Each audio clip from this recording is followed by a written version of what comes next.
5ই আগস্টের যে গণ অভ্যুত্থান, সেই গণ অভ্যুত্থানের শিক্ষাই হলো যে আর জাতির সাথে প্রতারণা না করা। আমরা এখনো জাতির সাথে প্রতারণা করছি। 300 আসনে কোনো একটি দল নমিনেশন দিয়ে ফেলেছে 1 বছর আগে, এখনো তারা পিআরের কথা বলে।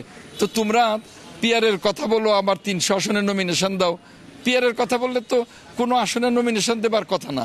তো কাজেই জাতির সাথে প্রতারণা বন্ধ করতে হবে, না হলে এই গণ অভ্যুত্থানের চেতনাই ভুলণ্ঠিত হবে।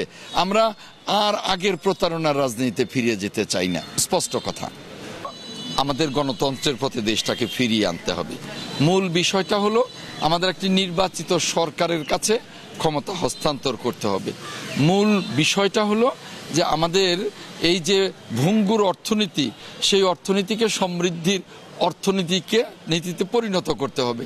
এখন এই আজে বাজে কথা বলে আমরা অযথা বিতর্কে জড়িয়ে গণতন্ত্রের যাত্রা পথে আমরা যত দেরিতে যাত্রা শুরু করব, তত কিন্তু জাতি ভঙ্গুর অবস্থায় থাকবে।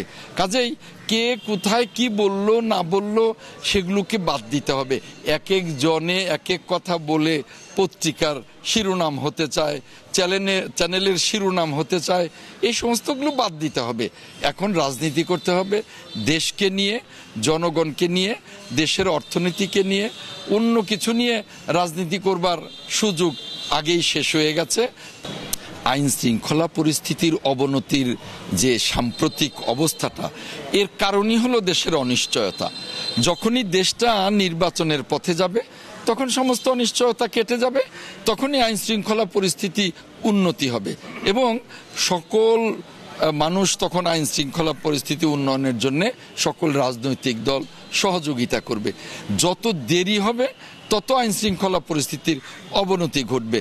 এটা আমার মনে হয় সরকার বুঝতে পেরেছে এবং বুঝতে পেরেই তারা নির্বাচনের পথে যেতে চাচ্ছে। আর যারা বুঝতে পেরেছে তাদের ভোট নেই, তারা শুধু ভোটের চিন্তা করে, দেশের চিন্তা করে না। তারা পিআর, সংস্কার, বিচার, নানা ধরনের কথা বলে এই দেশের অগ্রগতিকে থামাতে চায়, গণতন্ত্রকে থামাতে চায়। কাজেই এই আইন শৃঙ্খলা পরিস্থিতি আমাদের হাতে। আমরা যখনই সকলেই মিলে আইন শৃঙ্খলা বাহিনীকে সহযোগিতা করব, আইন শৃঙ্খলা পরিস্থিতির উন্নতি ঘটবে। খুব পরিষ্কার কথা।